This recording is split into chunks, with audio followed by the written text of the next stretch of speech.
You talk too much about yourself, your decisions, your choices, your life, constantly explaining, justifying, defending, seeking approval for every move you make, every path you take, every decision you've already decided on. Why? What are you hoping for? Permission? Validation? Someone to tell you it's okay to live your own life? Here's what the Stoics knew that you're still learning. The moment you stop explaining yourself is the moment you start truly living, because explanations are weakness disguised as openness. They're insecurity wrapped in words. They're asking the world to approve choices that should need no approval. Today I'm sharing 10 Stoic lessons about silence, sovereignty, and the power of living without explanation. These aren't comfortable truths.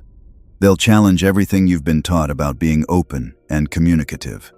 But if you're ready to stop performing your life for an audience and start actually living it, let's begin. Lesson 1. Your actions need no defense. Think about this carefully. When you make a decision that's right for you, truly right for you based on your values and circumstances, why do you feel compelled to explain it to others? Why the need to justify, to rationalize, to make sure everyone understands your reasoning? The answer is uncomfortable. You're seeking permission, validation that your choice is acceptable, approval from people who aren't living your life, don't know your full situation, and honestly, don't care as much as you think they do. Marcus Aurelius wrote, "It never ceases to amaze me. We all love ourselves more than other people, but care more about their opinion than our own." You're living proof of this paradox, making choices you believe in but immediately undermining them by explaining, justifying, defending, as if your conviction wasn't enough. As if you need consensus to proceed with your own life. Stop it. When you make a decision, live it. Don't announce it. Don't explain it. Don't defend it. Just do it. Let your actions speak. Let the results unfold. Let people think what they want. Their understanding is not required for your choices to be valid. Their approval is not required for your path to be right. You know what happens when you stop explaining? Two things. First, you stop second-guessing yourself, because explanation is often just doubt, externalized. You're not explaining to others. You're trying to convince yourself. Second, people respect you more, not less, because they sense your certainty, your commitment, your unwillingness to negotiate your choices based on their opinions. That's strength. That's sovereignty. That's what stop seeking approval looks like. Lesson 2. Silence is more powerful than clever words. You think you're impressive when you articulate your position perfectly, when you have the right answer, when you can explain your perspective brilliantly. You're not. You're just another voice in an ocean of noise. The truly powerful say less, far less. They understand that words lose value when overused, that silence carries weight that explanations never will. Seneca observed that we suffer more in imagination than in reality. Applied here, most of the responses you're preparing, the explanations you're crafting, the justifications you're rehearsing, they're solving problems that don't exist, addressing concerns nobody has, defending against attacks that aren't coming. You're fighting imaginary battles with words, and losing. Because every word you speak that wasn't necessary is credibility spent. Every explanation that wasn't required is power leaked. Every justification you didn't need to give is weakness revealed. Try this experiment. Next time someone questions your choice, say nothing, or say simply, "It's what I decided." No elaboration, no justification, no 12-paragraph explanation of your reasoning. Watch what happens. They'll press maybe, ask why, seem confused. Hold the silence. Don't fill it with nervous explanation. Just let it sit. Most of the time, they'll move on. Because they didn't actually care that much. They were making conversation, or testing you, or projecting their own insecurity. But they didn't need your life story. And in not providing it, you've done something powerful. You've communicated that your choices are yours, that you don't owe anyone access to your decision-making process, that you're comfortable enough in your sovereignty to not need their understanding. That's magnetic. That's strength. That makes people respect you in ways explanation never will. Lesson 3. The need to be understood is a trap. You've convinced yourself that being understood is important, that if people just knew your full story, they'd see why you made the choices you made. Support them even. So you explain, and explain, and explain some more, trying to transfer your entire context into their head, hoping they'll suddenly see things from your perspective. They won't, because they can't. They don't have your experiences, your values, your circumstances, your life. No amount of explanation will make them fully understand. And here's the brutal truth. It doesn't matter. Their understanding has no impact on whether your choice was right. Their comprehension doesn't change your reality. Their approval doesn't validate your path. You're chasing something that's both impossible to achieve and irrelevant to your actual life. Epictetus taught his students to focus only on what's within their control. Your actions? Controlled. Your choices? Controlled. Your values? Controlled. Other people's understanding? Not controlled. Other people's opinions? Not controlled. Other people's approval? Not controlled. So why are you spending energy trying to control the uncontrollable? Why are you exhausting yourself explaining things to people who won't truly understand and whose understanding doesn't actually matter? Let go of the need to be understood. Make your choices. Live your life. Let people interpret it however they want. Their interpretation is their business. Your life is yours. When you release the need for understanding, something shifts. You become lighter, freer, more sovereign, because you're no longer carrying the burden of making sure everyone comprehends your choices. You're just living them, and that's enough. Lesson 4. Your past doesn't require a narrative. How often do you find yourself explaining your history, your background, your journey to get here? Crafting a narrative that makes sense, that shows progression, that justifies your current position. You're writing your life like a story that needs to make sense to readers. But your life isn't a story.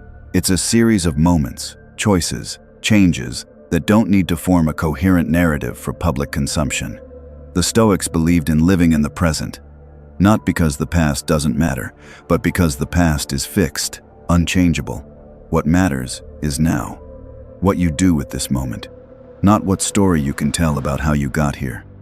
Yet you spend enormous energy constructing narratives, explaining why you changed careers, why you ended that relationship, why you moved cities, why you're different now than you were then. Making sure it all makes sense. Making sure people understand the logic. Making sure your evolution seems reasonable. Why? Your past is yours. It happened. It shaped you. But you don't owe anyone a tidy narrative explaining it. You don't need to justify your evolution. You don't need to make your growth make sense to observers. You changed because you changed. You chose differently because you learned. You're here now because of 1,000 factors you couldn't possibly communicate fully, and you don't need to try. When someone asks about your past, you can share what you want, or share nothing. You can say, "I made different choices," and leave it there. You can acknowledge change without explaining it. You can be different now without justifying why. Your past is not a story you owe the world. It's your history, private, yours. Share what you want, keep what you want, but stop feeling obligated to craft a narrative that makes everyone comfortable with your evolution. Lesson 5. Justification suggests doubt. Pay attention to this. When are you most likely to explain yourself? When you're certain, or when you're uncertain? Be honest. It's when you doubt. When you're not quite sure you made the right call. When you're looking for someone to confirm your choice. That's when the explanations pour out. When you're absolutely certain, when you know without question you did what was right for you, you don't explain. You just are. The explanation comes from doubt, from insecurity, from hoping that if you explain it well enough, you'll convince yourself along with everyone else. Marcus Aurelius understood this. He wrote for himself, not for publication. His meditations were his internal dialogue, working through decisions. But he didn't explain those decisions to others. He made them and lived them. That's the practice. Decide, act, live. Don't decide, explain, justify, defend. Because the justification reveals the weakness in your conviction. Think about people you respect. People with real strength, real certainty. Do they explain their choices constantly? Do they justify their paths? Do they need you to understand why they did what they did? No, they just do it. And their certainty is evident in their lack of explanation. Their conviction is communicated through their actions, not their words. You want that same respect? That same perceived strength? Stop explaining. Stop justifying. Stop trying to make everyone understand. Your certainty will show in your silence. Your strength will be evident in your actions. Your conviction will be clear in your unwillingness to defend choices you've already made. When you catch yourself about to explain, pause. Ask yourself, am I explaining because they need to know, or because I need to convince myself? If it's the latter, stop. Handle your doubt internally. Work through your uncertainty privately. But don't use other people as sounding boards for your insecurity disguised as explanation. Lesson 6. Other people's judgment is their problem.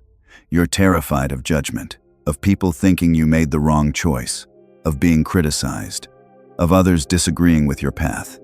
So you explain, hoping to preempt judgment, trying to make your choice so reasonable, so justified, that nobody could possibly criticize it. Here's what the Stoics knew.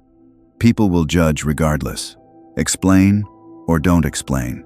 Justify or stay silent. People will form opinions, make judgments, decide whether they approve. That's not in your control. What is in your control? How much weight you give those judgments. Epictetus taught that we're disturbed not by events, but by our view of events. Applied here, other people's judgment can't hurt you unless you let it. Their disapproval has no power unless you give it power. Their criticism can't shake you unless you're already shaking yourself. When you understand this deeply, really deeply, something liberating happens. You stop trying to manage other people's opinions. Stop explaining to prevent judgment. Stop justifying to avoid criticism. Because you recognize that their judgment is inevitable and irrelevant. They're going to think what they think, based on their values, their experiences, their limitations, none of which you control. So why exhaust yourself trying? Instead, own your choices completely. Make decisions you can stand behind, that align with your values, that serve your growth. Then let people judge. Let them criticize. Let them disapprove. Their judgment is their problem, not yours. You're not living your life for their approval. You're living it for yourself. The moment you truly internalize this, you become free. Free from the exhausting performance of explaining yourself. Free from the desperate need for consensus. Free to live according to your own compass, regardless of what the crowd thinks. Lesson 7. Privacy is power. You share too much about your plans, your struggles, your process. Thinking transparency is strength. Thinking openness is honest. You're wrong. Strategic privacy is power. The Stoics understood this. They didn't broadcast their practices, didn't announce their disciplines, didn't explain their philosophies to everyone they met. They lived them quietly, internal, private. When you share everything, you dilute your power. You invite input you didn't ask for. You open yourself to judgment you don't need. You give people access to your process before you have results to show. Why? What do you gain from telling everyone your plans? From sharing your struggles publicly? From making your growth a spectator sport? Validation? Accountability? Or is it something darker? The need to be seen? The fear of being forgotten? The insecurity that says if people don't know what you're doing, you don't matter? Whatever the reason, it's making you weak. Because every time you share prematurely, you're giving away the energy you need to actually do the thing. You're satisfying the need for recognition without having earned it. You're getting the dopamine hit of approval without the accomplishment. Try this instead. Keep your plans private. Share results, not intentions. Show outcomes, not process. Let your work speak when it's done, not while it's being done. This serves two purposes. First, you preserve your energy. You're not leaking power through constant updates and explanations. You're channeling it into actual execution. Second, you protect yourself from premature judgment, from people telling you it won't work before you've even tried, from unsolicited advice that undermines your confidence, from opinions you didn't need and didn't ask for. Privacy isn't secretive, it's strategic. It's understanding that not everything needs to be shared. Not everything benefits from being explained. Some things are more powerful when kept close. When you stop explaining your life to everyone and start just living it, you'll notice your power increases, your focus sharpens, your results improve. Not because of the silence itself, but because you're no longer dissipating energy through constant explanation. Lesson 8. Simplicity requires no explanation. When your life is aligned, when your choices come from clear values, when your path makes sense to you, you can explain it simply, or not at all. It's the complicated choices, the ones that contradict your stated values. Those require elaborate explanation. Notice this pattern. When someone's life is messy, when their choices are driven by fear or ego, they explain constantly. Because the choices don't make sense, even to them. They're trying to create coherence through narrative where none exists through values. When someone's life is aligned, when they're living according to clear principles, they barely explain anything. Because there's nothing to explain. Their choices are obvious extensions of their values. Their path is clear. Their direction makes sense. Marcus Aurelius kept his philosophy simple. Live according to nature. Do your duty. Control what you can. Accept what you can't. These aren't complicated principles. They don't require elaborate explanation. They're simple, clear, and they guided the most powerful man in the world. That's the goal. Simplify your values. Clarify your principles. Then live them. When you do this, explanation becomes unnecessary. Your choices make sense because they align with who you are. Your path is clear because you know what you value. And when someone questions you, you can answer simply, "It aligns with my values. It serves my growth. It's right for me." No elaboration needed, no justification required, just clarity. And in that clarity, power. Lesson 9. Your energy is finite and precious. Every explanation you give costs energy. Every justification drains you. Every defense exhausts you. You have finite energy, limited capacity, and you're spending it explaining yourself to people who don't matter, about choices that don't concern them. Stop. Seneca taught that it's not that we have little time, but that we waste much of it. Applied here? You're not lacking energy, you're leaking it through constant explanation. Every time you explain yourself, you're spending energy that produces no value. The person either didn't need the explanation or won't be satisfied regardless. Either way, you've spent energy you could have used for things that actually matter. Creating, building, growing. Relationships that matter, work that fulfills. These deserve your energy. Random people's opinions? They don't. Your need to justify yourself to acquaintances doesn't deserve your energy. Start treating your energy like the finite resource it is. Before explaining yourself, ask, is this worth my energy? Does this person need to understand? Will this explanation produce value? If the answer is no, save your energy. Stay silent. Preserve your power for things that matter. You'll notice something when you do this consistently. You have more energy for what matters. You're less drained by social interaction. You're more focused on your actual work. That's not selfishness. That's wisdom. Understanding that your energy is yours. To spend on what serves your growth, your relationships, your mission, not on endless explanation to people who aren't living your life. Lesson 10. Living well is the only explanation required. Here's the final lesson, the most important one, the one that makes all the others make sense. When you live well, when you make choices that lead to growth, fulfillment, and alignment, your life explains itself. You don't need words, don't need justifications, don't need elaborate narratives. The results speak, the outcomes demonstrate. The quality of your life validates your choices more than any explanation could. The Stoics didn't try to convince people of their philosophy through argument. They demonstrated it through living.